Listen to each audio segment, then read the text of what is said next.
नमस्कार, मेरा नाम भाऊ तोरसेकर। आप देख रहे हैं प्रतिपक्ष। दोस्तों,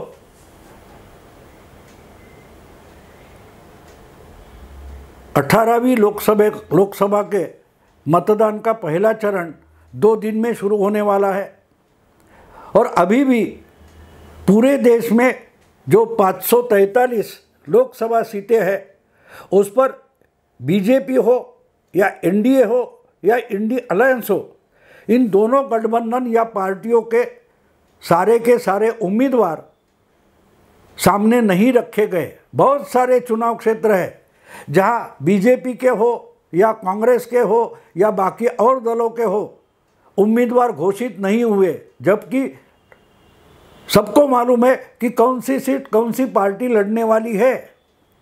और इसमें जब चर्चा शुरू हो जाती है तो देश में सबसे बड़ा राज्य जहां से 80 एमपी संसद सदस्य लोकसभा में चुने जाते हैं वो है उत्तर प्रदेश। तो उत्तर प्रदेश के 80 सीटों में बीजेपी ने 1-2 पार्टियों से छोटी पार्टियों से हाथ मिला लिया है, सीट का बंटवारा हो चुका है।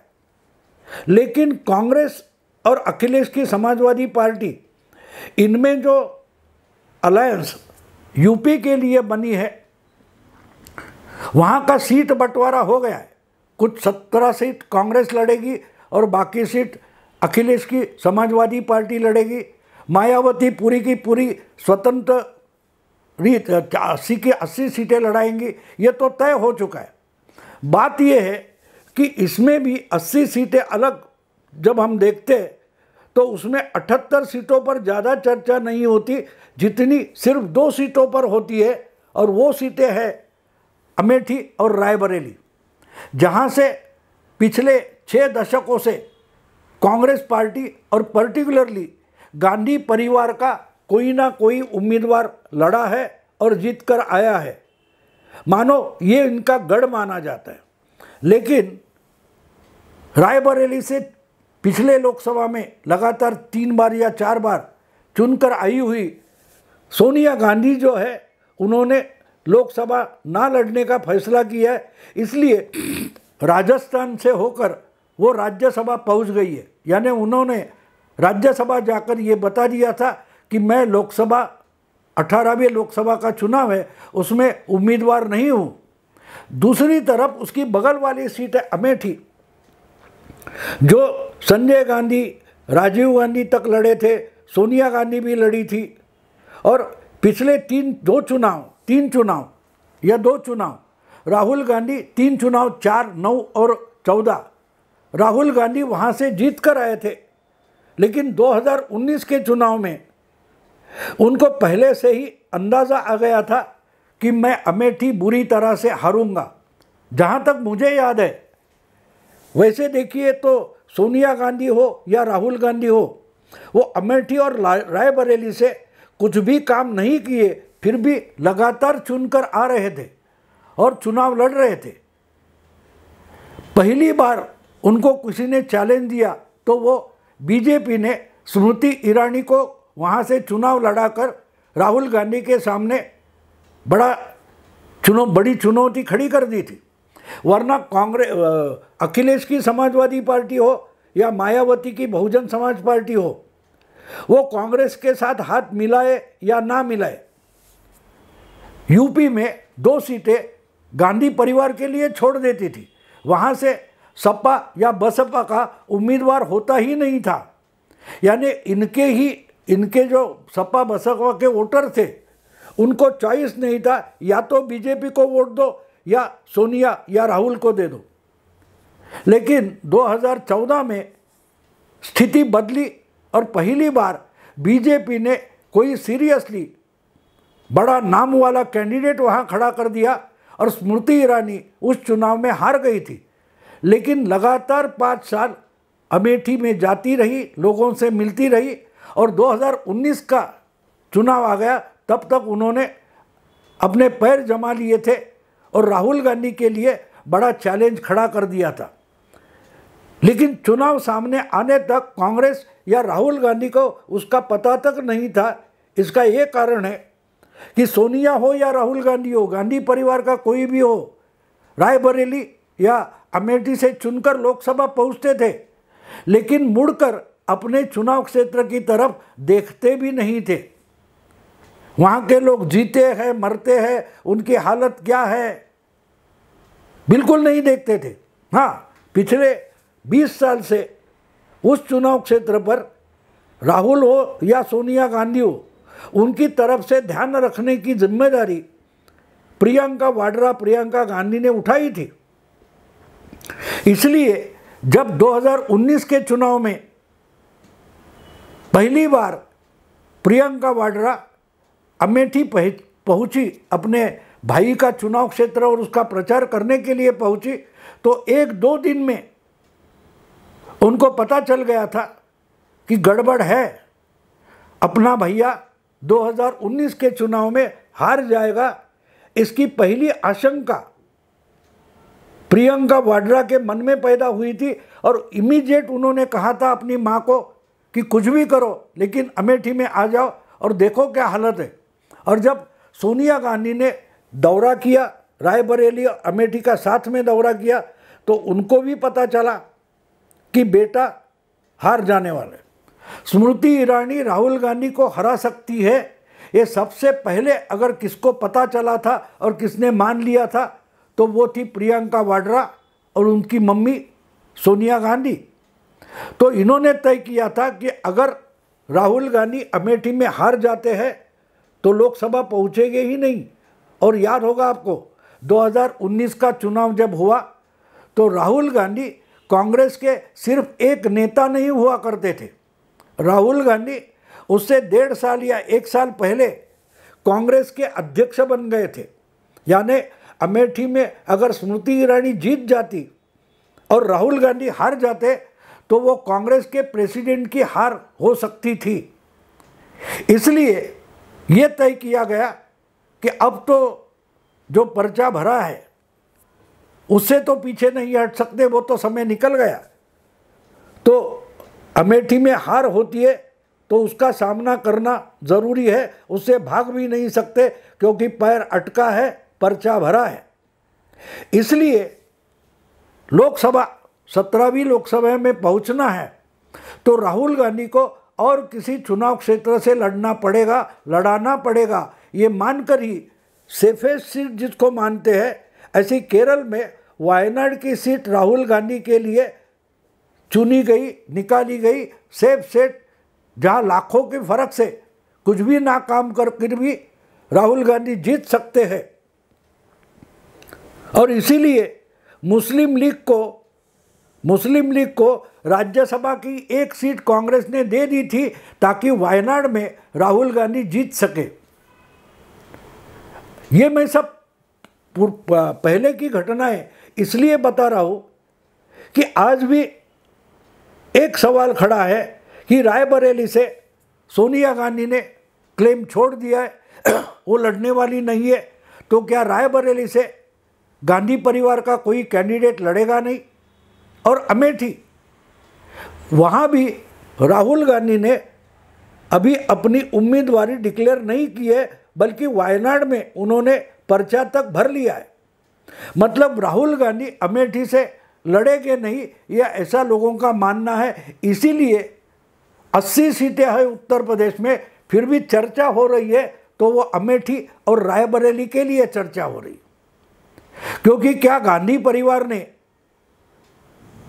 अमेठी और रायबरेली को छोड़ दिया है? नहीं लड़ेंगे, इसकी चर्चा लगातार हो रही है। अगर छोड़ दिया होता तो अभी तक उन 2 चुनाव क्षेत्र से किसी ना किसी कांग्रेस नेता का नाम घोषित किया होता कि भाई ये कांग्रेस के उम्मीदवार हैं, ये कांग्रेस के लिए लड़ेंगे, ये तो कम से कम डिक्लेयर किया होता, लेकिन वो भी किया नहीं है। मतलब साफ है कि गांधी परिवार जो अपने गढ़ है वो छोड़ना नहीं चाहते। हार का तो डर है, आज भी ऐसा सब सेफोलॉजिस्ट, पॉलिटिकल एनालिस्ट बोलते हैं कि रायबरेली भी अब इतनी आसान नहीं रही है। सोनिया गांधी भी लड़ती तो शायद चुनकर आती, यानी शायद हार भी जाती, यही उसका मतलब है। और इसीलिए बात यह है कि अभी भी गांधी परिवार हो या कांग्रेस पार्टी हो, ये तय नहीं कर पा रही है कि क्या वहाँ से किसी गांधी परिवार के सदस्य को चुनाव लड़ाया जाए। और उसमें बीच में आपको याद होगा, बीच में अचानक टीवी वालों को एक इंटरव्यू देकर प्रियंका वाड्रा के पति रॉबर्ट वाड्रा कूद पड़े थे कि मुझे इंटरेस्ट है, मैं इच्छुक हूँ, मैं अमेठी से लोकसभा का चुनाव लड़ना चाहता हूँ। लेकिन कांग्रेस पार्टी से ही किसी ने भी रॉबर्ट वाड्रा को रिस्पांस नहीं दिया, प्रतिसाद नहीं दिया, तो वो खबर 1-2 दिन के लिए ब्रेकिंग न्यूज़ बनी और गायब हो गई। और अब ये सवाल है कि क्या सचमुच गांधी परिवार ने अमेठी और रायबरेली को पीठ दिखा दिए, भाग गए? अभी भी कोई ऐसा छाती ठोक कर नहीं बोल सकता, क्योंकि उन 2 सीटों पर कांग्रेस ने कोई प्रत्याशी घोषित नहीं किया है। तो मतलब क्या निकाले? अगर आप सोनिया गांधी की तो बात छोड़ दो, वो तो राज्यसभा पहुंच गई है। बात राहुल गांधी की है। क्या राहुल गांधी एक साथ पिछले चुनाव में अमेठी के साथ साथ वायनाड लड़े से अमेठी हार गए और वायनाड जीत गए, इस बार भी वो दोनों सीटों से लड़ने वाले हैं? क्या चांस लेना चाहते कि चमत्कार हो जाए तो स्मृति ईरानी हार जाएगी और राहुल गांधी दोनों सीट से जीत जाएंगे? ये भी हो सकता है, क्योंकि आखिर जो मत होता है वो वोटर का होता है। आप किसको गढ़ मानते हो उसका कोई फर्क नहीं, वो गांधी परिवार का गढ़ हो या स्मृति ईरानी का गढ़ हो, ऐसा कोई नहीं मान सकता। कोई भी कहाँ से भी चुनाव हार सकता है। इसी अमेठी और रायबरेली से 77 में माँ बेटे हार गए थे। इंदिरा जी रायबरेली से हार गई थी और अमेठी से संजय गांधी हार गए थे, मनेका के पति और वरुण गांधी के पिता। इसलिए स्मृति ईरानी के लिए अमेठी चुनाव क्षेत्र आसान है, ऐसे मानने की कोई ज़रूरत नहीं है। तो क्या अभी भी मन में चल है राहुल गांधी के और गांधी परिवार के? क्या अमेठी छोड़ दे या फिर से एक चांस ले ले, जुआ खेले, देखे चांस लेकर क्या अमेठी हासिल हो सकती है? तो हो सकता है, ये चल रहा होगा, लेकिन कितना देर रुक सकते हैं? क्योंकि एक के बाद एक, मेरा ख्याल है इस हफ्ते में तीसरे चरण का जो चुनाव होने वाला है, वोटिंग, उसके पर्चे भरने का समय खत्म होने वाला है। तो और 1-2 चरणों में अमेठी रायबरेली में पर्चे भरने का टाइम भी खत्म हो जाएगा। यानी कि गांधी परिवार, यानी किसी को लड़ाना है गांधी परिवार से अमेठी या रायबरेली में, तो अगले हफ्ते तक 8-10 दिन में तय करना पड़ेगा कि भैया लड़े गांधी परिवार का या कोई कांग्रेस का डमी कैंडिडेट खड़ा कर दे हारने के लिए। अब एक बात समझना ज़रूरी है, जब पिछली बार राहुल गांधी हारे और स्मृति ईरानी जीत गई, ये तो हम जानते हैं, और वायनाड से दूसरी सीट लड़कर राहुल गांधी पार्लियामेंट पहुंचे, ये भी हम जानते हैं।